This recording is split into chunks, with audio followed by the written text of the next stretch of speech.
এই গোটেই কেইটা কমিউনিটিকে তিৰাপ ট্ৰাইবেল বেল্ট এণ্ড ব্লকত আমি প্ৰটেক্টেড ক্লাছ ৰূপে আজি আমি ঘোষণা কৰিবলৈ কেবিনেটে সিদ্ধান্ত লৈছে। এই সিদ্ধান্তটোৰ ফলত তিৰাপ ট্ৰাইবেল বেল্ট এণ্ড ব্লকত আহোমসকলেও মাটিৰ পট্টা পাব, মৰাণসকলেও মাটিৰ পট্টা পাব, মটকসকলেও মাটিৰ পট্টা পাব, চুতীয়াসকলেও মাটিৰ পট্টা পাব, গোৰ্খাসকলেও মাটিৰ পট্টা পাব, চাহ জনজাতি আদিবাসীসকলেও মাটিৰ পট্টা পাব আৰু কোচ ৰাজবংশী লোকসকলেও মাটিৰ পট্টা পাব। নতুন ট্ৰাইবেল বেল্ট ব্লক গঠন কৰাৰ এটা প্ৰক্ৰিয়া আৰম্ভ হোৱাই নাই।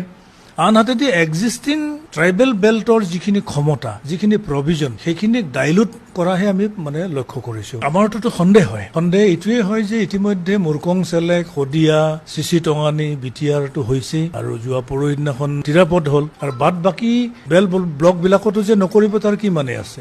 আৰু 62খন গাঁও নটিফাই কৰিছে ট্ৰাইবেল বেল্ট ব্লক হিচাপে যে এণ্টায়াৰ তিৰাপ ট্ৰাইবেল বেল্টত 120 ঘৰ কোচ ৰাজবংশী মানুহ আছে আৰু প্ৰায় 1000 অধিক আহোম মানুহ আছে আৰু কিছু মৰাণ আৰু মটক জনগোষ্ঠীৰ মানুহ আছে, চুতীয়াও আছে। কিন্তু half of the total population গোটেই গোৰ্খা, যিসকল অৰুণাচলৰ পৰা অহা আৰু বিভিন্ন ষ্টেটৰ পৰা অহা, বিভিন্ন কাণ্ট্ৰিৰ পৰা অহা গোৰ্খাসকল ঠাহ খাই পৰিছে আজি মাৰ্ঘেৰিটাত। তেওঁলোক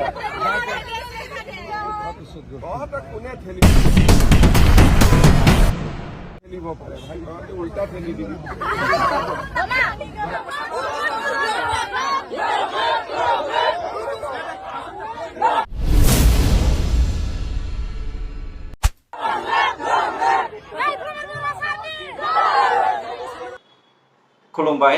गिबियाव पि थांखि ब्लग इउटुब चेनेलनिफ्राय रायजो राजा बयनिसिमबो गोजोननाय बावहरनाय जाबाय। जायफ्रा आंनि भिडिअखौ नायनो मोजां मोनो नोंथांमोननि थाखाय आरोबाव आङो गोदान भिडिअ लानानै फैबावनाय जाबाय। सानफ्रोमबो बे एखे टाइमावनो फुंनि 5 रिंगा 15 मिनिट समावहाय आंनि भिडिअखौ नोंथांमोना नायनो हागोन। फै अब्ला जोङो गिबियावनो नैबे रन्जित बसुमतारी सारनि सायावहाय माखासे बाथ्रा बुंनो थाखाय आङो नोंथांमोननि सिगाङावहाय भिडिअखौ दिन्थिनाय जाबाय। रायजोफोर, जों बयबो मिथिगौ रायजोफोर, रन्जित बसुमतारी सारनि सायावहाय माखासे अपोजिशन पार्टीनि मानसिफ्रा गोबांथार गाज्रि नोजोरजोंहाय बाथ्रा बुंगासिनो दङ। सोरबाया माबा मोनसे बिनानै मोननैनि थाखाय डाइरेक्टलि अपोजिशन पार्टीनि जानानै रन्जित बसुमतारी सारनि सायावहाय बाथ्रा बुंनाय जोङो नुनो मोनदों।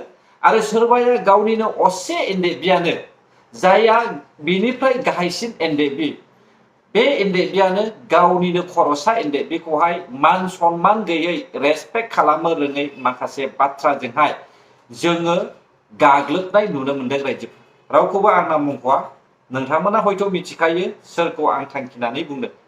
दिनै जोङो नुनो मोनदों रायजोफोर, एनडेबियानो एनडेबिखौहाय गाग्लोबज्लायनाय जों बेफोरबायदि नुनो मोनदों।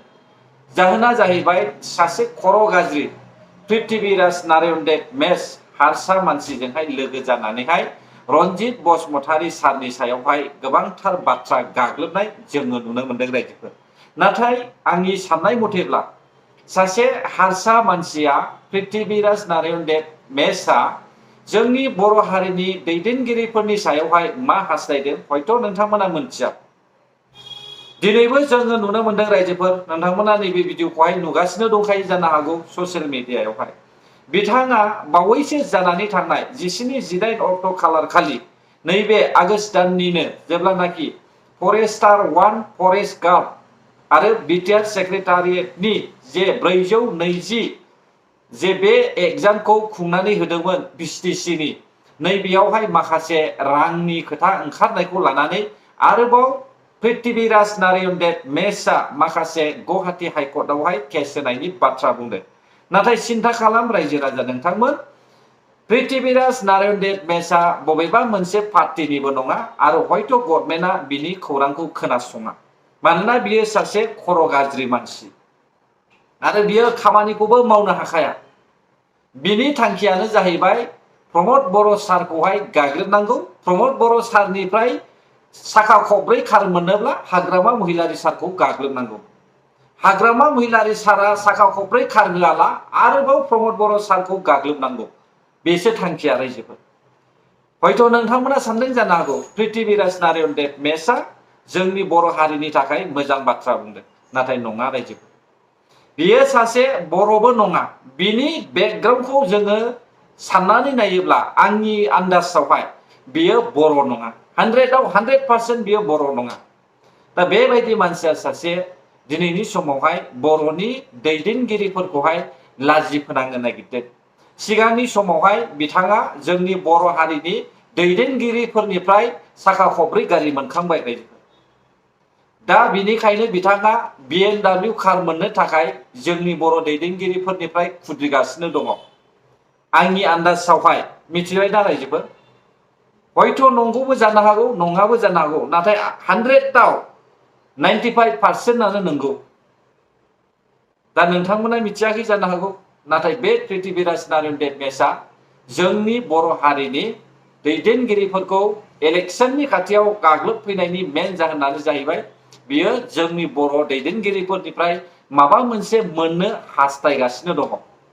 बेनि खारनावनो दिनैनि समावहाय UPPL सरकारखौहाय आसि थुनानै डाइरेक्टलि हाग्रा बिफाननि मन्त्रि रन्जित बसुमतारी सारखौहाय थांखिनानै बाथ्रा बुंदों बेहा मा मोन्थाय दङ मा खारनै बियो जेन'बा रन्जित बसुमतारी सारनि फिसाजोनि साख्रि मोननायावहाय आसि दिन्थिनानै सासे थैनानै थांनाय बर'निनो फिसा प्रिया बसुमतारीनि नाम लानानै रिजायनो थाखाय बियो सोर बिलाय मानसियालाय बर'नि गेजेरावहाय हांगामा खालामनो थाखायसो बिसोरबायदि मानसिया जोनोम जादों रायजोफोर जोबोद गोरोन्थि जादों बै समावहाय NDFB-फोरखौहाय म्यानमारनिफ्राय लायनोहाय बेखौहाय खाबु होनायानो ओरैबायदि गोरोन्थि जादों जा जाबाय जानानै थांबाय खमसे खम बेबायदि मानसिया सिरि जानानै थादोंमोन नोंखौ सापर्ट होआखै नङा होदों गोबां सापर्ट होदों आरो नोङो गारिबो मोनदों आंनि आइडियावहाय नाथाय दिनैसिमबो बिनो थोआखै बेनिखायनो बियो सैमा फाग्लाफोर बायदि सोमख्रावबायदों रायजोफोर रायजो राजा नोंथांमोन आङो जोबोद गोजोननाय मोनदों जोंनि जे दानि सरकारनि UPPL सरकारनि CM प्रमद बर' सारा 18सा जायफ्रा बिजाथि फसंजाबाय बिथांमोनखौहाय आङो रोजा रोजा साबायखर बावहरदों गावबा गावनि समिस्थियावहाय थारैनो देरहागोन होननानै आङो आसा खालामदों नाथाय रन्जित बसुमतारी सारखौहाय ओरैबायदि हिंसा खालामदों बावखुंग्रि PCDC-आवहाय दा बावखुंग्रि PCDC-आवहाय रन्जित बसुमतारी सारनि रंजानायफोरखौहाय UPPL पार्टीनि जे बिजाथि फसंनायावहाय मोनफ्रोमबो समिस्थियाव रंजानायखौहाय कन्ट्रल खालामनो हायैनि थाखायसो लैहोर गयारिया माखासे बुख्रुब सुख्रुब बुग्लुं सुग्लुं खालामदों बे बाथ्राखौहाय जोङो आन्दाज मोनदों रायजोफोर नंखाय नंदोंब्ला नोंथांमोनाबो खोनासं लकेल सेंग्राफ्रा मा बुंदों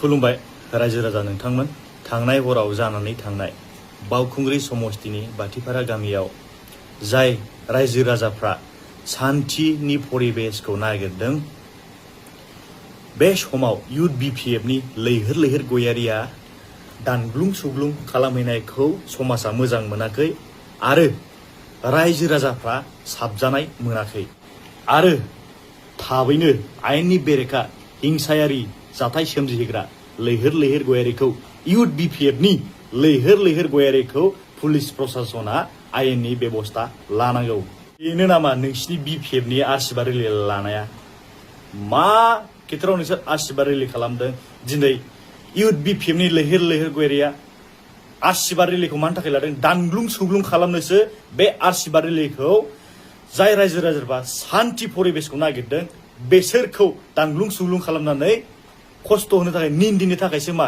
BPFनि आरसिबा रिलिया बिनि थाखायसो नामा दिनैनि दिनाव BPFआव मोजां मानसि गैमाला नामा जायै लोङै हर गेजेराव मालायनि न'खराव असान्थि खालायनायखौ जों गोख्रों रावजों जों सोंखारियो आरो सासे UPPFनि बिबानगिरिखौ हाग्रामा महिलारि बिथाङा हरनि समाव जाग्लुं लुंग्लुं खालामनानैसो असान्थि खालामहैनो बा निन्दिहैनो थाखाय रायजो राजाफोरखौ निन्दिहैनो थाखाय बेबायदिनि थाखायसो हाग्रामा महिलारि बिथाङा UPPFनि मानसिखौ फोरोङो नामा जोंनि खावलायनाया बेनो रायजो राजाफोरनिसिम गुन्दागिरि असान्थि सृष्टि खालामग्रा BPF दोलोनिफ्राय अननानै गोजानाव था गोजोन्थों दिनै बाथ्राखौहाय नङा होननानै रावबो बुंनो हाया दे रायजोफोर नोंथांमोना नैबे सावगारियावहाय नायनाय भिडिअखौहाय नोंसोरो मिथिखाबाय जानांगौ बेयावनो लैहोर गयारि बिथाङा डाइरेक्टलि बाथ्रा बुंखादों दावरावखौ सहायनो हायाखै बिथाङा मिथिबाय दावराव सहायनो हायैनि थाखायनो बिथाङा डाइरेक्टलि इउपिपिएल पार्टीनि सापर्टार्सफोरनि माखासे खहा खालामनायनि बिथाङा खर'आवहाय मा होनना बुङो गरम जाखांफैदों। बेनि खारनावनो बेफोरबायदि थासारिया सोमजिदों। आरो मोनसे बाथ्राखौ आङो बुंबावगोन रायजोफोर, गहपुर हालामावहाय जे मिटिं खालामहैदों बिपिएफ पार्टीनिया, बै मिटिं खालामहैनाय जायगायावहाय एकमात्र जिरायग्रा जिरायसालियावहाय मिटिंसालियावहाय सियारा 1200 ना 1500 बेबायदिल'मोन होननानै आङो खोनानो मोनदों। अब्ला बिथांमोननि मानसिफ्रा बुंदों जे गहपुर हालामावहाय 25,000निबो बारा मानसि जादों होननानै। नाथाय बे गासैबो नंखाय। बिथांमोनाबो मिटिं खालामहैदों आरो इउपिपिएल पार्टीनियाबो मिटिं खालामहैदों। बेयावहाय नोंथांमोना नुदों हाजार हाजार मानसिया बेयावहाय बाहागो लादों। लोगोसे प्रेक्टिकेलाबो माखासे मेथाइ खनलायनाय जोङो नुनो मोनदों।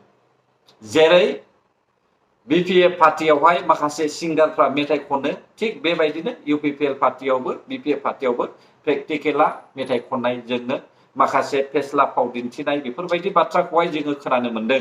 नाथाय स्पेसियेलि प्रेक्टिकेला इउपिपिएल पार्टीयाव जइन जानायखौ जोङो क्लियारलि नुनो मोनदों रायजोफोर। दा बेनि सायाव आं आरोबाव बुंनो सानबाय, नैबे आइजोनि भिडिअ, बे आइजोनि भिडिअखौ मानो आङो लाबोफिनबावदों रायजोफोर, बे आइजोआ फोरमानबो होनो हायाखै आरो बे आइजोआ फोरमान बिजानायनि खारनावहाय लाजिनानै गिनानै बिपिएफ पार्टीयाव बारसनबाय। बेनोखा रायजोफोर, बिपिएफ यानिखि अपोजिशन पार्टीनि थांखिया रुलिं गभर्नमेन्टआव थानानै माबा मोनसे दाय मावनानै खारसननाय, बेनो आखल आखुखा बिपिएफ पार्टीनि। दा बेफोर बाथ्रा बुंनायावहाय आंखौ नोंथांमोना गाज्रि मोनगोन। सोरनिबा जादोंनो, सोरनिबा मोनदोंनो, सोरबा हरदोंनो बेफोरबायदि बाथ्रा बुंदों। नाथाय आं रावनिबो मोनाखै आरो रावनिबो जायाखै। गोरोन्थिखौ नुदों, भिडिअखौ बानायनानै होदों। बेयाव मा गोरोन्थि दं? जोबथा रायजोफोर, जायफ्रा बिजेपि पार्टीखौहाय सापर्ट खालामदों, नोंथांमोननि सायावहाय आङो जोबथा बाथ्रा बुंनो सानदों। नोंथांमोना बिजेपि सापर्ट खालामनायनि सिगां गोथौयै बिजिरनानै साननानै नायग्रो। बिजेपि पार्टीया जोंनि बर' हारिनि, यानिखि आसामाव थानाय, सारा भारतआव थानाय एससि एसटि आरो अबिसि खौहाय मा खालामनो नागिरगासिनो दङ आरएसएस फोरनि थ्रुयै। दा बेखौहाय आं नोंथांमोनहाय क्लियारलि बुंना होथ'आ, नाथाय नोंथांमोना सानसे नुगोन जुदि जोंनि बिटिआरआवहाय बिजेपिआ सासन खालामोब्ला, अब्ला बे बाथ्राखौहाय नोंथांमोना नुनो मोनगोन। बेनिखायनो आं सिन्था खालामदों, भटखौ नोंसोरो बेसेन गोसा होननानै साननानै ला, गाव गावनि पार्टीनो भट हो। बेनो नोंथांमोननि थाखाय गनायजाथाव होननानै आङो साननो रायजोफोर। गोजोन्थों जायफ्रा आंनि भिडिअखौ जोबजासिम नायबाय। बर' हारि जै जाथों, जै बर' हारिनि।